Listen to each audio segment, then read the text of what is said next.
Hola, nos encontramos de nuevo haciendo una revisión de textos políticos y sociales 1,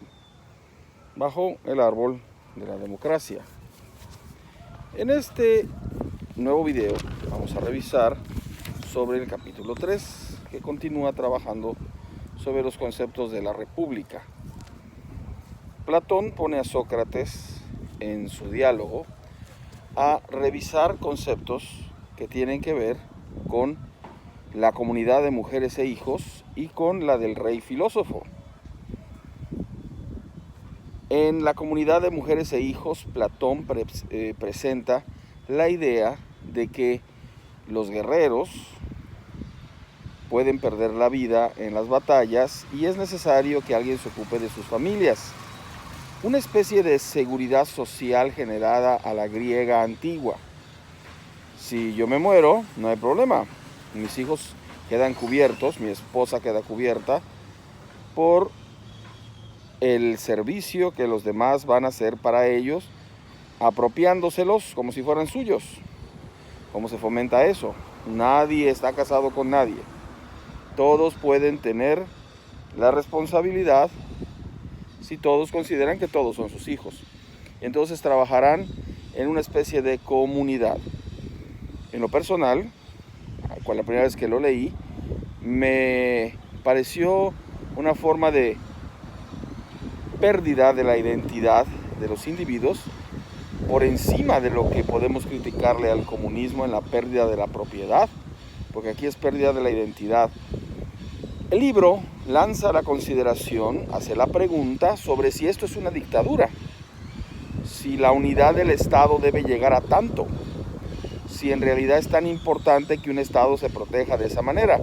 Habría que entender las circunstancias que vivía la Grecia de la antigüedad, rodeada por tanto enemigo, que podrían convertir su realidad en una no solo amenazada por la invasión, sino también amenazada por la vinculación de extranjeros con las griegas y el nacimiento de personas que no fueran 100% griegas o de aquel entonces, de los helénicos de aquel entonces. El Estado puede tener su bien inmediato en ser monolítico, pero también necesita la diversidad. El Estado necesita que cada quien se oriente hacia cosas diferentes y no que todo el mundo tenga todo en común, incluyendo los hijos. Esto incluye la pérdida de la propiedad personal y, como decía yo hace un momento, la falta de identidad. En La mentira soberana, que es parte de este grupo de conceptos, se pierde el desarrollo individual, que también es bueno para la unión del Estado. El desarrollo individual es aquel que está orientado a que la persona tenga su propio proceso de adaptación, nivelación en la sociedad. Si yo no soy capaz de tener mi propio desarrollo, probablemente pierda yo el interés por desarrollar a la comunidad completa. Esto, el desarrollarme, no genera necesariamente una desunión, pero en muchísimos gobiernos, no solamente en los últimos 200 años con el socialismo, con el nacionalismo y con el comunismo, con los conceptos marxistas, sino desde antes, con los conceptos de la República, de la Grecia antigua, se ha pensado que el individuo no se tiene por qué desarrollar más allá de lo que sea necesario para que cumpla una función en el Estado. Y allí entra en juego el desarrollo de un tipo de líderes, el rey filósofo o el filósofo rey. El libro postula algo muy interesante, mucho antes de lo que nosotros podemos alcanzar a recordar. El libro existía, sobre todo si me estás viendo y perteneces a las generaciones de los últimos 30 años o 40 años, y empezaste a estudiar la prepa abierta recientemente, inclusive hace 10 años, te topaste con probablemente una película que se llama El Gladiador, de Russell Crowe, En ella salen Marco Aurelio y Cómodo, su hijo. Marco Aurelio era un filósofo. Toma en cuenta que los césares romanos no eran necesariamente de padre a hijo, que se daba la asignación de quién era el protector del Estado. El César no era un rey que había nacido para ser rey, sino un protector que había asumido Roma para evitar que se diluyera el imperio, se diluyera la nación, se diluyera la cultura, se diluyera el arte que ellos tenían. Habían tenido siempre un protector en el César, que también había expandido el imperio. Eso es lo que se alcanza a ver en la película, que no es una copia fiel de la historia de Marco Aurelio y su hijo Cómodo, que Cómodo, pues siendo heredero, se convirtió en exactamente todo lo contrario de lo que fue su padre, un filósofo que no solamente veía la política y la economía, sino que veía otras áreas del desarrollo de la nación que le había sido encomendada y las naciones que habían dominado los romanos. Marco Aurelio habría que estudiarlo con mucho mayor detenimiento para entenderlo, más allá de lo que la película pone como un hombre bonachón y un buen gobernante. Era un filósofo en el sentido de que era capaz de contemplar las realidades y darle distintos tipos de explicaciones para que pudiera de esa manera guiar al pueblo en diversidad de opciones para desarrollar la vida de comunidad. Si nosotros vemos en la modernidad el mensaje que da Platón en voz de Sócrates en sus diálogos de la República, podemos pensar en algunos personajes que han querido emular la actitud filosófica de ver más allá de solo la economía y la política. Desafortunadamente hay ejemplos muy dramáticos, como el de Francisco Franco en España, que posterior a la Segunda Guerra Mundial y a la caída de los nazis allá en Alemania, en la Segunda Guerra, continuó gobernando hasta que le cedió el poder al rey Juan Carlos, que ya se lo cedió al rey Felipe. Franco quería tener un control de la identidad española al extremo de darle una sola religión, una moral universal y una ética y una, tengo una hormiguita que me camina, una ética y una práctica social muy conservadora y positiva. Llegó a los extremos de financiar grupos musicales juveniles que hablaran de temas muy positivos, como Mocedades, y se produjeron programas de televisión donde el pronóstico del tiempo lo daba una monja que cantaba, y había para dormir, los niños a nivel nacional escuchaban a la familia Telerín. Los que sean mayores de 50 años quizás se acordarán que aquí en México la familia Telerín llegó y cantaba la familia Telerín que ya era momento de irse a dormir, y los niños se acostaban a dormir en ese momento cuando se les avisaba,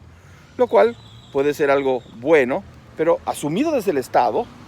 es algo curioso, porque es una uniformidad impuesta de manera gubernamental. Aquí en México nosotros tenemos una versión de filosofía desde el gobierno en el postulado principal de gobierno, no en su práctica sino en su teoría, del gobierno actual con el presidente López Obrador, que habla muchísimo acerca de que el mayor cáncer de México ha sido la corrupción y que el mayor peligro de salud ha sido la corrupción, cuando vivimos un periodo en el cual inmediatamente el mayor peligro ha sido un virus específico por el cual todos nos encontramos usando medidas de distanciamiento, medidas de higiene y medidas de protección personales. Quizá la de protección personal es la más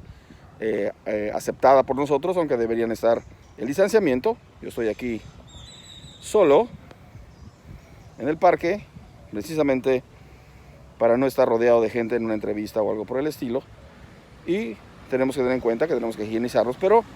a pesar de esa sensación de necesidad que tenemos nosotros en esta época, el tema es un poquito más orientado a otros aspectos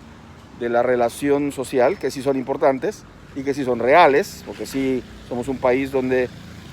como en muchos otros países en desarrollo, controlar la corrupción cuesta trabajo y no tenemos todavía la cultura de prevención y denuncia y sanción que deberíamos tener, ni las instituciones armadas, organizadas, no armadas como ejército, sino instituciones organizadas para poder lograr que se controle. Pero sin embargo, el dicho que raya en una teoría propagandística es de que eso es lo más importante a considerar, cuando lo inmediato, sí, lo más importante en forma inmediata es el control que se esté realizando, como hoy lo hacen los gobiernos de distintos niveles en nuestro país, de la situación llamada la pandemia. Pero algo similar sucedía en Estados Unidos con los dichos de Trump, que hablaba sobre drain the swamp, o sea, decía, vamos a secar a ese pantano de corrupción que son los cabildeos en Washington, donde proponen acciones que están en contra del pueblo que no está tan desarrollado en los Estados Unidos, que es el pueblo que se dedicó a las industrias que perdieron su vigencia por las nuevas tecnologías. Aquí en México, inclusive, podemos ver que este concepto de uniformidad moral fue quien encabezó durante el final del año pasado, en el año 20, de este siglo XXI, del siglo XXI, la oposición al gobierno en turno. La estrategia de oposición tuvo un movimiento que se llamó Frena, que promovía precisamente esa uniformidad moral, diciendo que todo aquello que se estuviera haciendo en sentido contrario era una mentira y un abuso, tratando de uniformizar todo aquello que sea del pensamiento del ala más conservadora del pensamiento político. ¿Quién tiene razón o quién no tiene razón? Es distinto en la práctica que en la teoría. Cuando un rey filósofo gobierna, probablemente tiene el peligro de caer más en la teoría, en los supuestos que pueden ser aterrizados, pero no lo propone de manera práctica y gradual. Entonces, para Sócrates, que es el personaje que Platón utiliza desde su memoria y desde su creatividad, era muy importante que el rey tuviera esa capacidad de promover estos temas. Pero ya hemos visto que la promoción radical de la moral hitleriana llevó a la radicalización de la conducta social y el peligro que fue que se desbocaran las pasiones nacionalistas de una Alemania aria, que terminó encontrando en los judíos al principal causante de todos sus problemas y terminó causando un enfrentamiento de nivel mundial que todos conocemos perfectamente bien por haberlo visto en películas y estudiado. El rey filósofo es un bonito pensamiento, pero la pregunta en textos políticos sería: ¿qué tan viable es encontrar una persona que pase de las palabras bien dichas en un discurso, en este caso electoral, preelectoral o de gobierno, con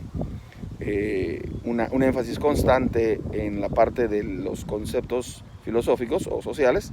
a una persona que también pueda a la vez aplicar prácticas muy específicas para lograr esos fines de manera objetiva?